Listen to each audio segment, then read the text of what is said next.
আজ আমি কোথায় পুজো দিতে গেলাম। তো হাই বন্ধুরা, আমি হলাম নেহা। তোমরা সবাই কেমন আছো? আশা করছি সবাই খুব ভালো আছো। তো এই তো রেডি হয়ে চলে এসেছি মন্দিরে পুজো দেওয়ার জন্য। আজ কিন্তু বিপত্তারিণীর বার। যাই হোক, আমরা কিন্তু মন্দিরে বসে পড়েছি। দেখো, ঠাকুরমশাই কিন্তু পুজো শুরু করে দিয়েছে অলরেডি। তো এখানে কিন্তু অনেক মানুষ এসেছিলো পুজো দেওয়ার জন্য। তো আমি, আমার মা আর আমার বোন কিন্তু এখানে বসেছিলাম। তারপরে একটু ভিডিও করে নিচ্ছিলাম আমি।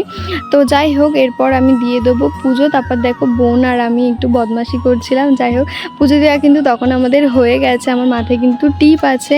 তো দেখা হচ্ছিল বন্ধুর সাথে অনেক দিন পর, তাই একটু গল্প করছিলাম ওর সাথে। কারণ ওরও এখন বিয়ে হয়ে গেছে, তাই আর দেখা হয় না, আর তেমন একটা কথাও হয় না।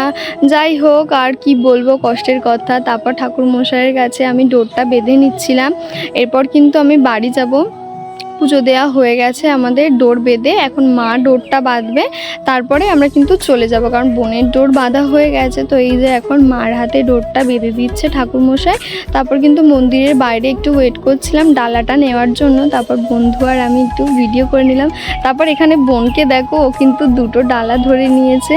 আর আমার বন্ধু কিন্তু বলছে, না না দে, এখনও বিয়ে করিসনি, তুই এখনই ডালা দে, এত কষ্ট করিস না। যাই হোক, আমরা তিনজনে ওখানে কিন্তু একটু ইয়ার্কি ঠাট্টা করছিলাম। তারপর কয়েকটা ফটো ভিডিও করেছি। এই যে আমি একটা সুন্দর দেখে ভিডিও করেছি, সেটা আমি পরে একটা রিলসে দেখাবো। যাই হোক, মা দিয়েছিল একটু চরণামৃত্যু, তো এটা আমি খেয়েছি। এখানে আমি একটা ভুল করে ফেলেছি, সেটা হচ্ছে এটা মাথায় মুছে না, এটা আমি মাথায় মুছে ফেলেছি।